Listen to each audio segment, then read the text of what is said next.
Hello, welcome to the Victoria Show. I just want to say thank you all for checking out my last video, and I was been thinking about a lot of things. I've had some people that have reached out to me, young people actually, about parents getting to a point of seeing things from their point of view. None of us are perfect, but a lot of times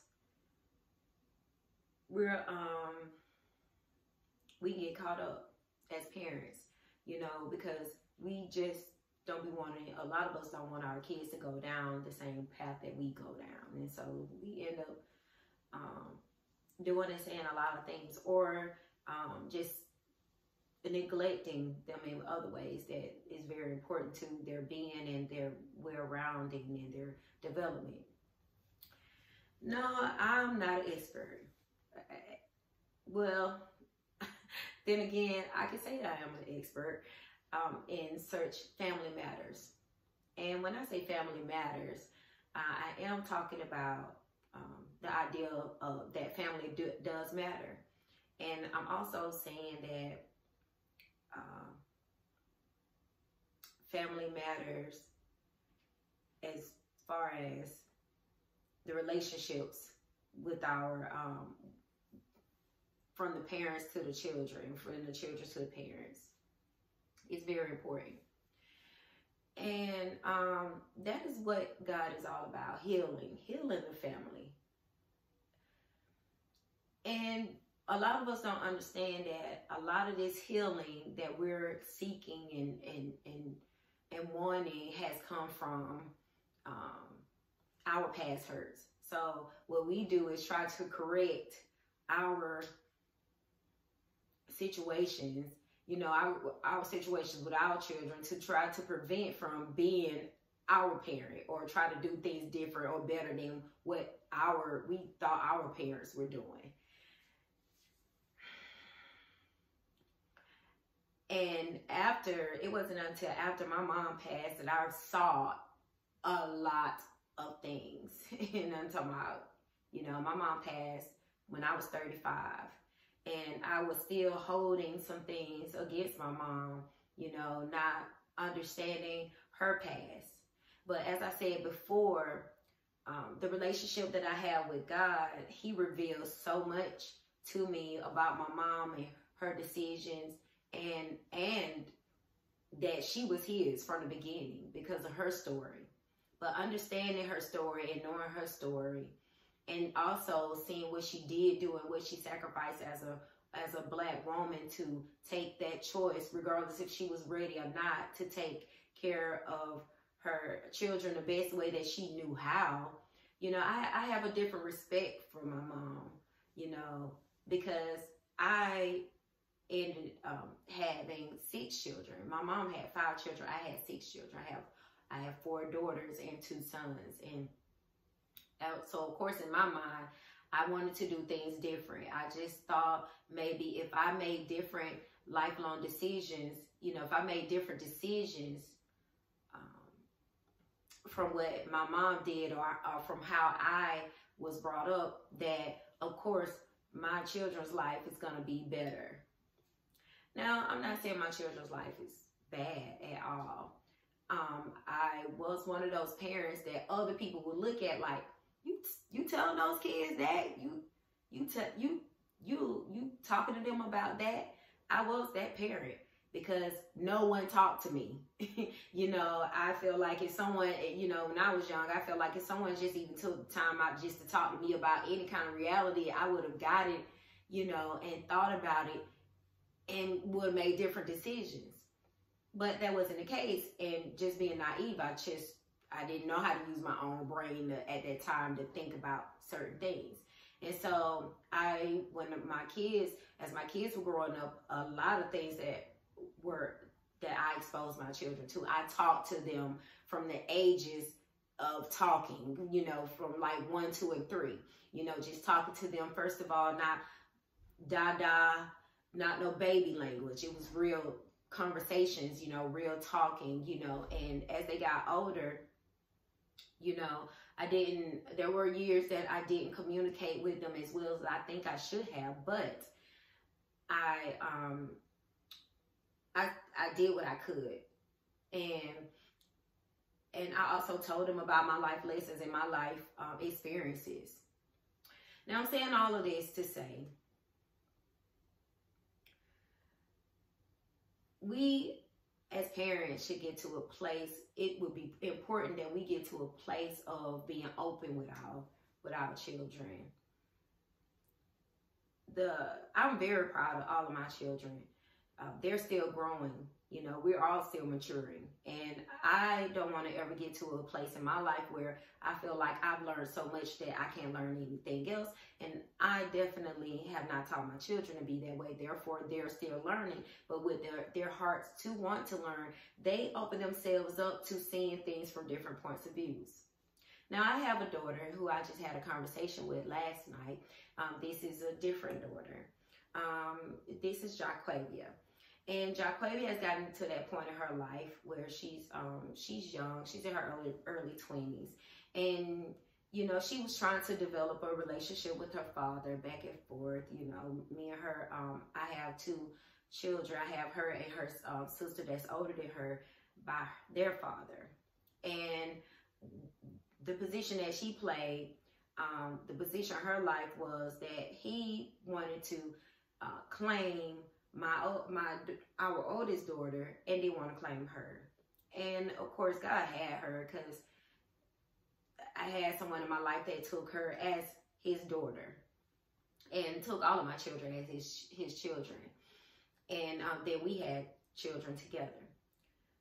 But as she's gotten older now and she see how her relationships has been, even at her early age, she realizes that she has made choices that has been conducive to what she really liked in her life, according to her father that wasn't there, who denied her, you know, of being her dad. And she said, Mom, I forgive him, you know, and she said, I've given him a chance to at least apologize. But she said, I see now that he just won't get to that place of apologizing. And I could tell as she was talking to me that she wanted to convince herself that she had peace with it. But I could tell that she didn't. She hadn't had peace with it. So, being abandoned and denied, you know, by your parent, really by anyone, but especially by your parent, it's devastating. And we don't realize the kind of choices that we made when we've been abandoned by somebody. We get into these ruts and making these decisions like, you know what, I already know how it feels to be abandoned. I'm not going to abandon no one else. I'm going to stick it in to the end, you know, let them know that I'm going to be there for them regardless of what. And, you know, that's how some of us are. You know, we think like that. I was like that. My daughter, my daughters are like that. My kids are like me. And so with that being said, to help her in her journey on healing, because she needs it. I don't necessarily know all what happened in their dad's past life, you know, as a child. But if she wants it, she doesn't like that he has conversations with her and never address, you know, him not being there for her, not even apologizing, not acknowledging it. You know, it's like her feelings doesn't matter, but they do. And so what I suggest to her is that, you know, maybe you should set the platform for him. If God give you the courage, ask God before you decide to do it, to give you the courage to set the platform to see what he's going to do. So I told her to, if you tell him everything that you told me, Daddy, I love you. I forgive you. You know, he may not know what you're forgiving him for, but I just can't move on, you know, and just be cool with you like I really want us to be without you us having a conversation, or you acknowledging the fact that you love me. You know, you never explained it to me. And as I told her that, you know, after she has put this on the table, she now has given him the platform and the opportunity to explain himself or acknowledge him hurting her. And like I told her, after she's done that, it's out of her hands and out of her court, because now it's on him. So these are the things that can happen once that happens.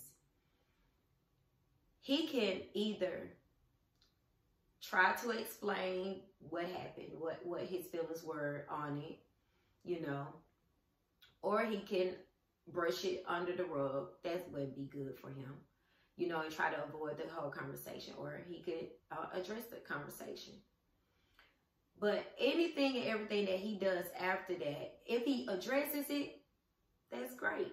It's going to set him free, and it's going to set her free. If he doesn't address it, this is God's child we're talking about here. See, so if he doesn't address it, he's going to be living in hell, really, until he comes to that place of talking to her. But at the same time, he's going to be proud of her as well, because then he knows within his heart, because his daughter had the courage to have a standard for him that addresses, or we can't talk, or we can't be cool. That because she did that he knows, regardless, that he knows he has a strong young woman as a daughter that's going to have standards about men that come into her life, because she has had the courage to address him about what it is that he hasn't, you know, done or did to her, given her closure, you know. But but even still, him living in hell every day, he's going to think about it every day.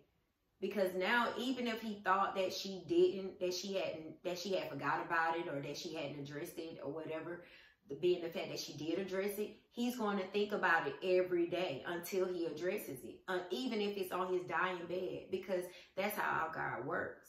He's not going to, I've told you all before, heaven and hell is right here on earth. My daughter is seeking her heaven, and it's hard for her to do that, because she right now, it's kind of hard for her to do it, because she needs closure. But once she puts the platform out, whether she knows it or not, she's going to set herself free. And she's going to heal and move on, because that's what our God is about. That's what this life is about. Healing, closure, family.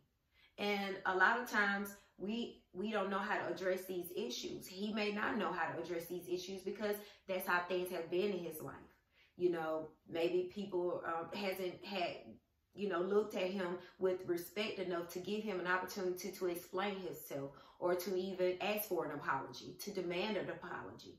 You know, he grew up with women, so it could be a love-hate thing there with women, you know. And he and I were in a very toxic relationship, you know, when we were together. So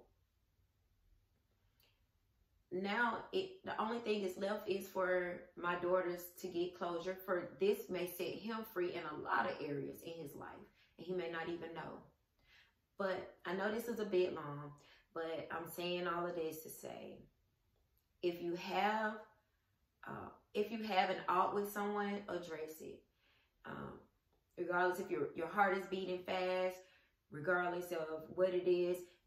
Parents, if you know that you've hurt if you acknowledge that you have done something that could have hurt your child, don't know why they're acting out, or, you know, or acting a certain kind of way, ask those questions that you won't know. You know, how will you have a platform to explain anything or even apologize? You know, at the beginning of every healthy relationship is humbleness. And we parents have to come to a place of humbleness. Because the children these days, these young adults, they're open to listen. They have big hearts, and they're very intelligent. We have to give them a chance. Just because they're younger, that doesn't mean they know less. Actually, they can help us know more because they really know more. They've been exposed to so much more than we have. Probably more aspects and probably less. But it's up to us to be real with them and be honest with them regardless, you know, even when we're wrong. But right now, I'm going to end this video, but I wanted to share with you the latest V-spill that has occurred here, which I know that is very important because our children need us. They need healing. We need healing. We will heal through our children healing. So let's think about that as we go forward.